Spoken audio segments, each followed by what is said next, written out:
দারুণ হচ্ছে আমাদের অরুণাচল প্রদেশের ট্যুর। অরুণাচল প্রদেশ ট্যুরের আগের পর্বে আমি আপনাদের দেখিয়েছিলাম আমরা কিভাবে শেরগাঁও থেকে দিরাং পৌঁছেছিলাম, আর দিরাং পৌঁছানোর আগে দেখেছিলাম মান্ডালা টপ। আজকে আমি আপনাদের দেখাবো দিরাং থেকে আপনারা কোথায় কোথায় যাবেন আর কি কি দেখবেন। কমেন্ট করে অবশ্যই জানাবেন আপনাদের অরুণাচল ট্রিপ কেমন লাগছে।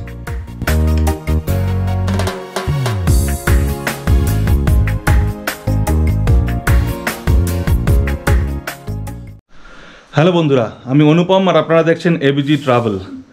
এখন আমি রয়েছি শান্তি ভ্যালিতে আমার হোটেলের রুমে। আর হোটেল রুমটা কাল রাত্রেবেলাও আমি আপনাদের দেখিয়েছিলাম, আগের এপিসোডে আপনারা দেখেছেন। তবে সকালবেলা আমি আপনাদের হোটেল রুমটা দেখাচ্ছি আর আমাদের রিসর্টটাও দেখাচ্ছি। আপনারা দেখুন, দারুণ সুন্দর। দেখুন, এই হচ্ছে হোটেল রুম। আমরা সকাল সকাল এখন 7টা বাজে, কেউ কেউ উঠেছে, কেউ কেউ এখনও ঘুমাচ্ছে। আর এই দেখুন হোটেল রুমের স্পেশালিটি এই রুমটার। এই হচ্ছে নিচ দিয়ে নদী বইছে আর তার উপর দিয়ে কাঁচ লাগানো রুমের মধ্যে, দারুণ সুন্দর।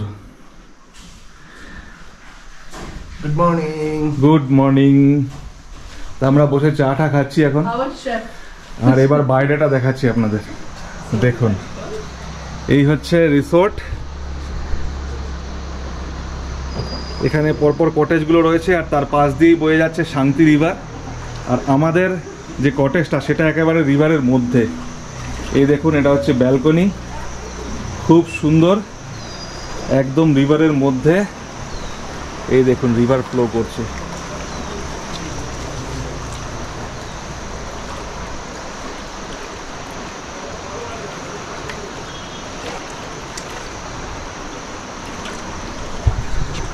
আমরা দুটো কটেজ বুক করেছি, এই একটা কটেজ আর পাশে আরেকটা কটেজ রয়েছে। দুটো কটেজ মিলিয়ে আমার খরচা পড়েছে পার নাইট 10,000 টাকা।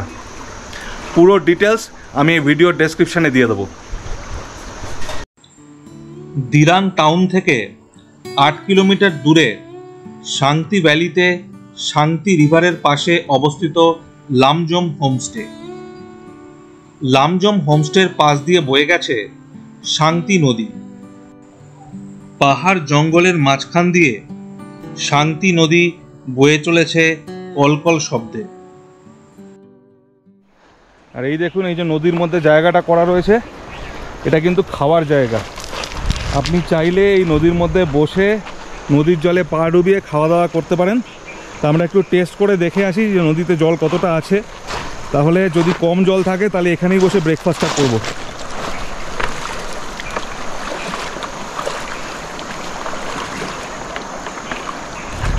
হবে না, হবে না, অনেক বেশি জল আছে। এটা শীতকালে হয়, বুঝলি তো। আর একটু পরে নভেম্বর ডিসেম্বরে জলটা অনেকটা কমে যায়। তো আমাদের ব্রেকফাস্ট আর নদীর মধ্যে বসে করা হবে না, কারণ নদীতে জল অনেকটাই আছে, হাঁটুর ওপর পর্যন্ত রয়েছে। তো চেয়ারে বসতে গেলে কিন্তু পুরো ভিজে যাবে। এই দেখুন, এটা কিন্তু খাওয়ার জন্যই করা রয়েছে। শীতকালে ডিসেম্বর জানুয়ারি মাসে বা জানুয়ারি ফেব্রুয়ারিতে এইখানে আসলে কিন্তু আপনি এই নদীর জলে বসে খেতে পারবেন, কারণ সেই সময় কিন্তু নদীর জল অনেকটাই কম থাকে। এইখানে বসতে পারিস। হ্যাঁ, এই দেখুন, ঠিক এইভাবে আপনারা নদীতে বসে খাওয়া দাওয়া করতে পারবেন।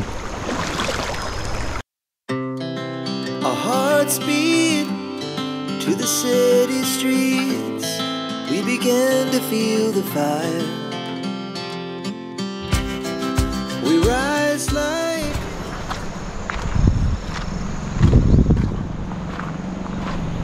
এখানে একটা দোলনাও আছে, দেখুন। তো পৃথা চলে এসছে দাঁত মাজতে মাজতে। রত্ন জলের মধ্যে বসে আছে।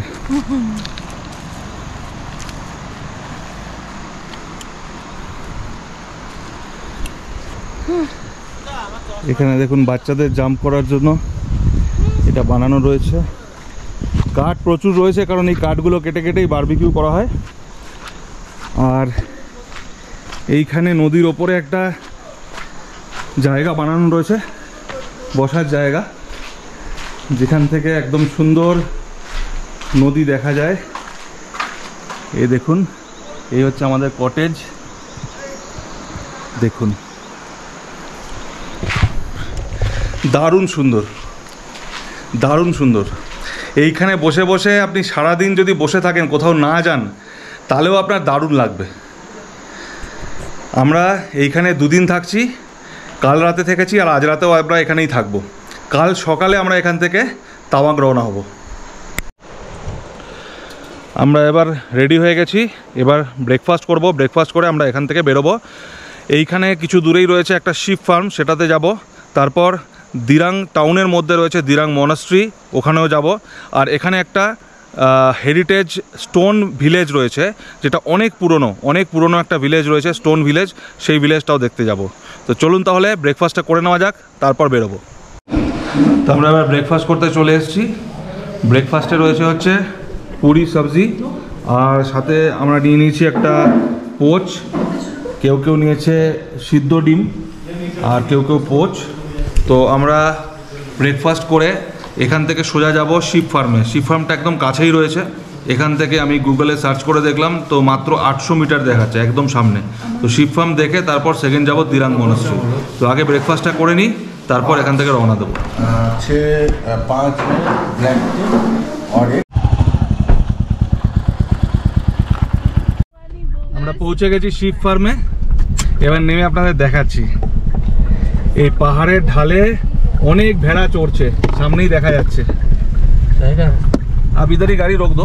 अच्छा, हाँ, हम लोग पैदल चले जाते हैं, ये खराब रास्ते जाने की जरूरत नहीं है, इतना तो पैदल चले जाएंगे। এই শিপ ফার্মে ঢোকার যে এন্ট্রি গেট, সে গেট পর্যন্ত পৌঁছানোর যে রাস্তা, সেটা খুবই খারাপ। গাড়িটা নিচেই রাখতে হলো, গাড়ি আসতে পারলো না। বাইক আসতে গিয়েও প্রচুর হ্যাপাস হইতে হলো। মাঝখানে বাইকের চাকাও স্লিপ করছিল, মানে আর উঠতে পারছিল না। পুরোটাই পাথরে ভরা রাস্তা, বেসিক্যালি রাস্তা নেই বললেই চলে। যাই হোক, শিপ ফার্মে গেট পর্যন্ত আমরা পৌঁছে গেছি। আর গেটের সামনে এই দেখুন, গরুর গলায় ঘন্টি পরিয়ে রেখেছে, যেরকম ডিডিএল যেতে ঘন্টি পরিয়ে রাখতো সেরকম। গরুটা ঘাস খাচ্ছে আর সমানে টিং টিং আওয়াজ হচ্ছে। এই গরুটার গলাতেও কিন্তু রয়েছে। আমরা ঢুকে পড়েছি শিপ ফার্মে। দারুণ সুন্দর একটা ভ্যালি, চারপাশে পাহাড় দিয়ে ঘেরা। এই দেখুন, এই হচ্ছে শিপ ফার্ম।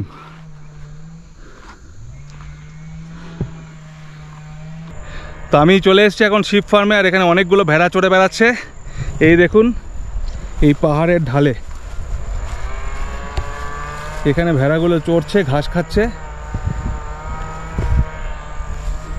यहाँ पर कितना है टोटल शिप? 200 शिप है। यहाँ से एक्चुअली ये शिप पाल के आप लोग क्या करते हो?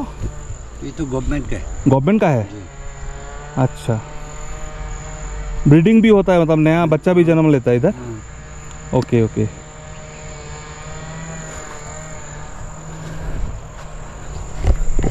চলুন আপনাদের দেখাচ্ছি ভেড়াগুলোকে সামনে থেকে।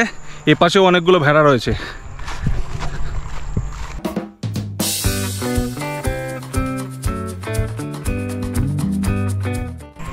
দেখুন,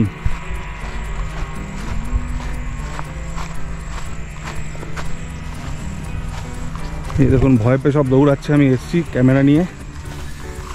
একটা ভেড়া শিং দেখুন, বেঁকে কিরকম গেছে শিংটা দেখুন। সবকটা শিং নেই, কিছু কিছু শিং ছাড়া রয়েছে।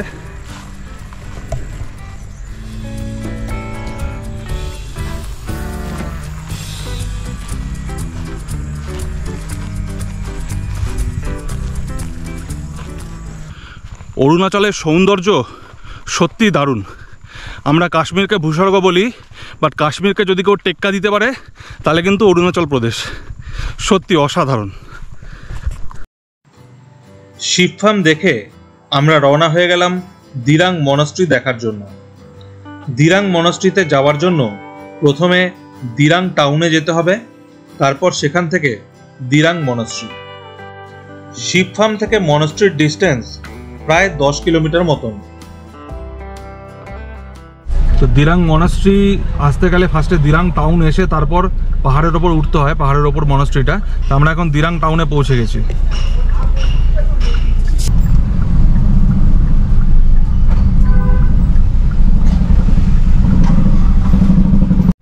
আমরা পৌঁছে গেছি দিরাং মনস্ট্রির সামনে। এই দেখুন, এই হচ্ছে দিরাং মনস্ট্রি।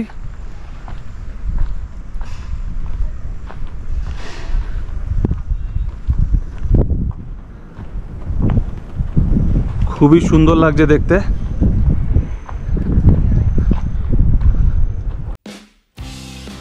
দিরাং মনস্ট্রি থুপসুং দার্গে লিং নামে পরিচিত। এটি একটি বৌদ্ধ মন্দির এবং তিব্বতী বৌদ্ধ ধর্মের একটি শিক্ষা প্রতিষ্ঠান। এর নাম দলাই লামা নিজে দিয়েছিলেন এবং এই নামের অর্থ বুদ্ধদেবের বাণী প্রচারের স্থান। এই মনস্ট্রিটি 2017 সালে নির্মিত হয়। দিরাং মনস্ট্রি তার স্থাপত্য, সৌন্দর্য, আধ্যাত্মিক পরিবেশ এবং বিশেষত এই মনস্ট্রি থেকে দিরাং উপত্যকার দারুণ সুন্দর দৃশ্যের জন্য খুবই জনপ্রিয়।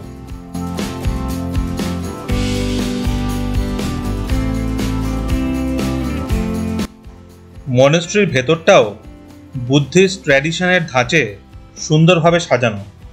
ভেতরে রয়েছে একটি বুদ্ধ মূর্তি এবং তার সামনে রাখা রয়েছে দলাই লামার একটি ছবির কাটআউট।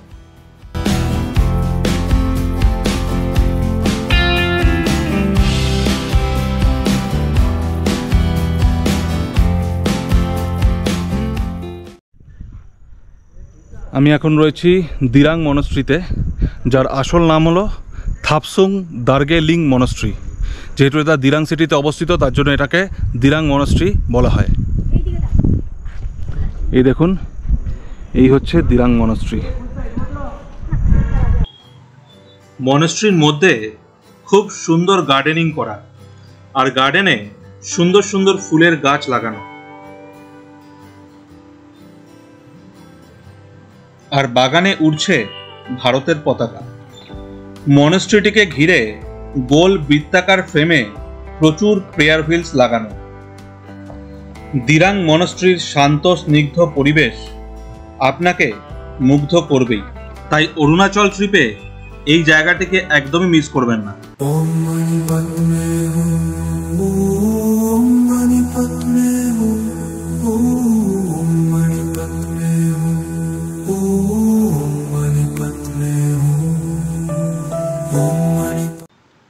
দিরাং মনস্ট্রি দেখে এবার আমরা চললাম থেমবাং হেরিটেজ ভিলেজ দেখতে। দিরাং থেকে Thembang heritage ভিলেজের distance 25 kilometre.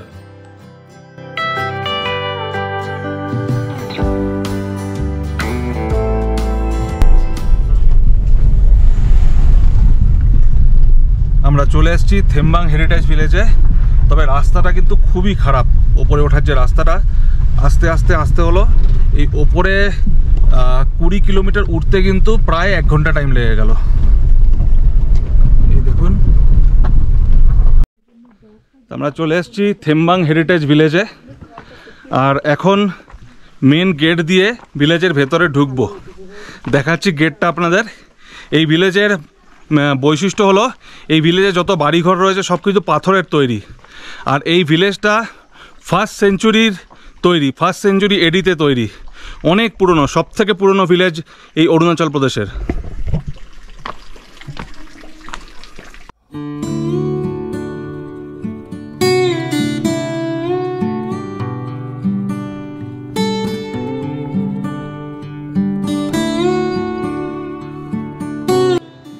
Thembang heritage ভিলেজের entrance এবং এক্সিটে পাথরের তৈরি 2টি গেট করা রয়েছে।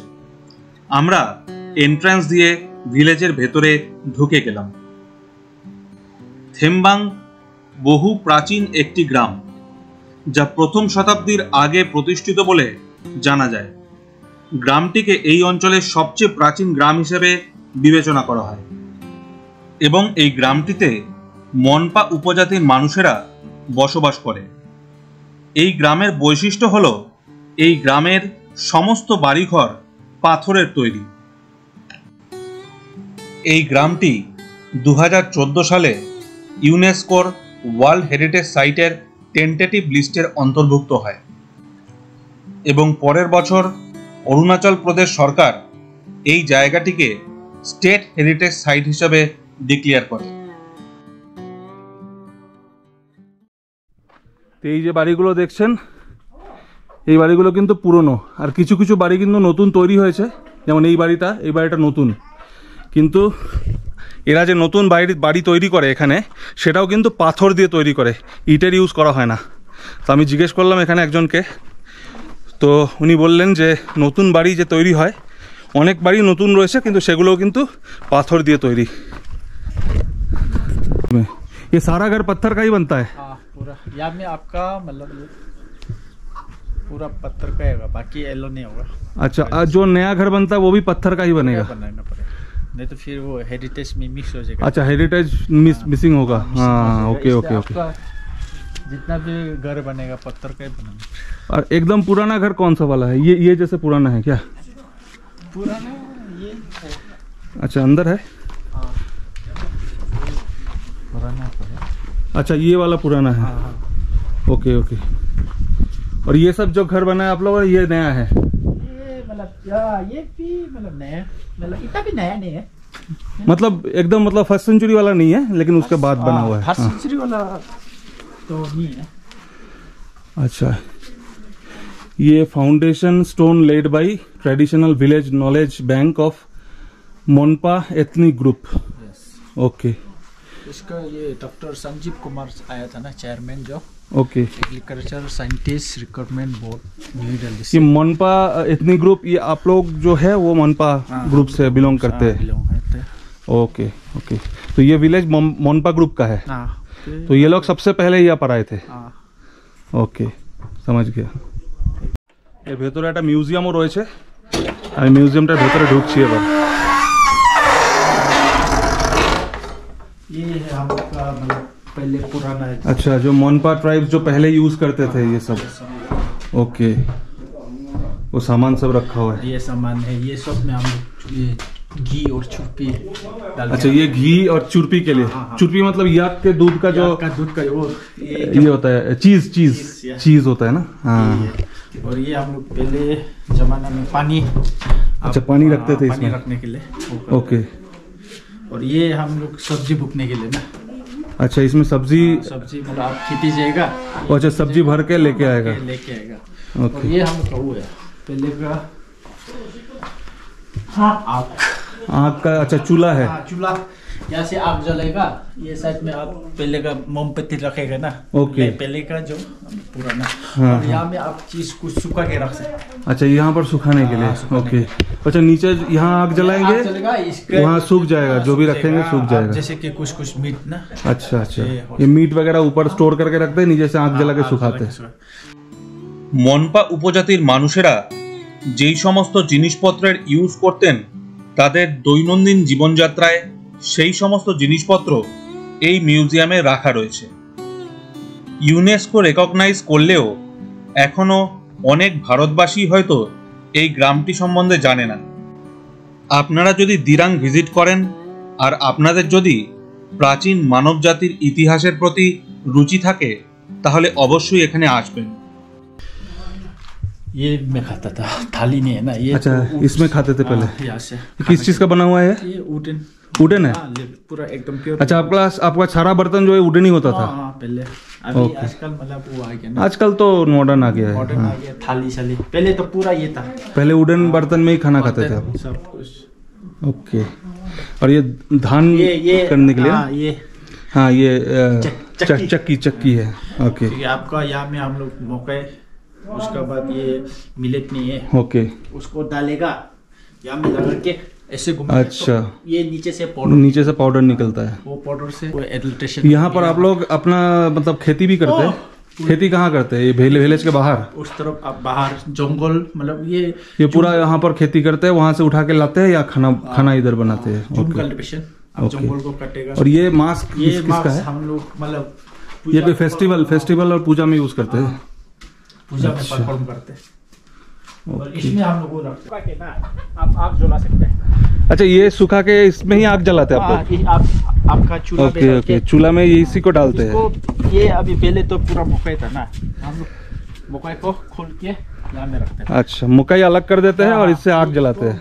দেখুন, এই যে ভুট্টা আলাদা করে দিয়েছে, আর এই ভুট্টার যে বাকি পোর্শনটা এটা দিয়ে কিন্তু রান্নাঘরে এরা আগুন ধরায় सूखने जलानी हिसाब यूज करो। आग बहुत मजा है। हाँ और ये है हम लोग का मिलेट ना, इसको अभी 2 दिन जैसे ऐसे रखेगा, उसका बाद सुखाएगा। अच्छा ये मिलेट है, हाँ, सुखाएगा, उसका बाद पीसेगा, उसके बाद पिसाई करेगा, फिर उसका बाद चक्की में पीसेगा। तो इससे क्या बनता है? रोटी रोटी बनेगा, मिलेट का रोटी। मिलेट का रोटी और छुरा का सब्जी बना के। ओके बहुत हेल्दी फूड है ये। हाँ जरूर। साउथ तरफ में बहुत दामी है तो। हाँ शहर की तरफ में तो दाम में मिलता और है। इससे हम लोग को वो भी लोकल वाइन भी बनता लोकल वाइन भी इसी से बनता है। है। वाइन बनाता है, उसके बाद অনেক কিছু জানতে পারলাম প্রথম শতকে তৈরি খেমবাং ভিলেজের মনপা ট্রাইবসের মানুষদের জীবনযাত্রা সম্বন্ধে। এরপর এক্সিট গেট দিয়ে বেরিয়ে গেলাম ভিলেজ থেকে। ये क्या खा रहा है? क्या खा रहे हो? 만동다고. हाँ? खीरा खा रहे हो? खीरा? टाटन भी अच्छा, उम्र कितना है? मेरा बच्चा नहीं है इसका। 1 साल का है। अच्छा आपका बच्चा है। ओके। क्या नाम है? क्या? गैत्सो। हेलो गैत्सो। हाय दक्ना वो। हेलो गैत्सो। हाय दक्ना। पसंद नहीं आया। आपको क्या पसंद हुआ? আপু তো গাড়ি থেকেই নামবে। তো আমরা এখানে একটু কফি খেয়ে নিলাম। এই জায়গাটা হচ্ছে একদম স্টোন ভিলেজের বাইরেই। তারপর এখান থেকে কফি খেয়ে এবার রওনা দেব। कब आया था? हम लोग परसों आए थे। Saturday morning. अभी यहाँ से तवांग जाएंगे, कल जाएंगे तवांग। ठंडा सूट नहीं हो रही क्या शायद उसको? हाँ वो हो सकता है।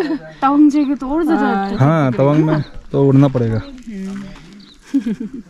वैसे तवांग में भी तो इतना। और नाम की बोलता? ठंडा है बोल रहा नाम है गैत्सो। टाटा। टाटनबी टाटा है। Thank you for coming up to this. Bye bye. এবার আজকের দিনে আমাদের শেষ গন্তব্য হলো চুক ভ্যালি। তো আমরা এখন সোজা যাচ্ছি চুক ভ্যালি দেখতে।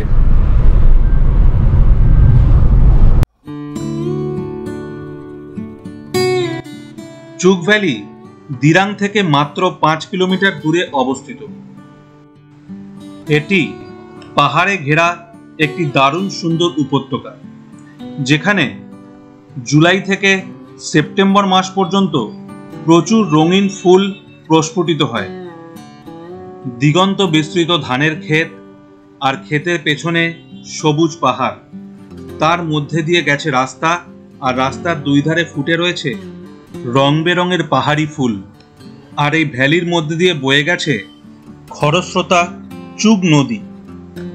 চুগ ভ্যালিতে রয়েছে বেশ কিছু হোমস্টে।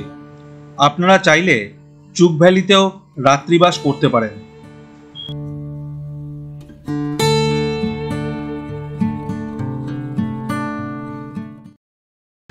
আলটিমেটলি ভ্যালিতে পৌঁছে গেছি, আর দারুণ সুন্দর ভ্যালি দেখুন একবার।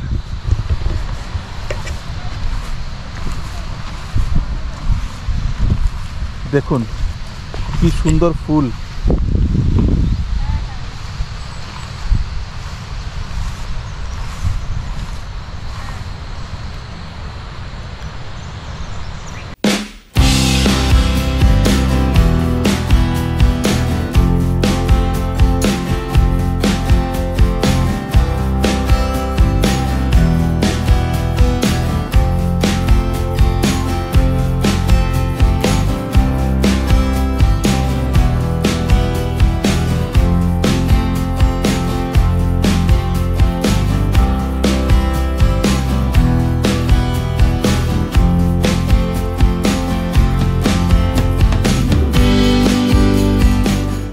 চুক ভ্যালি আপনারা দিরাং থেকেও যেতে পারেন, অথবা দিরাং থেকে তাওয়াং যাওয়ার যে রাস্তা, সেই রাস্তা থেকে আপনাকে ডান দিকে ঢুকে যেতে হবে চুক ভ্যালিতে যাওয়ার জন্য।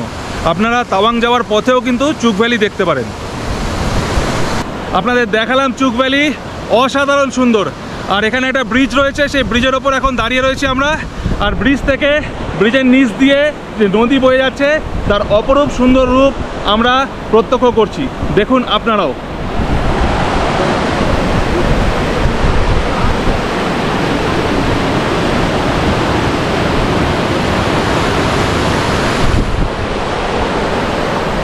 এ দেখুন, এ হচ্ছে ব্রিজ, আর এই দেখুন ব্রিজের নিচ দিয়ে কত জোরে খরস্রোতা নদী বইছে।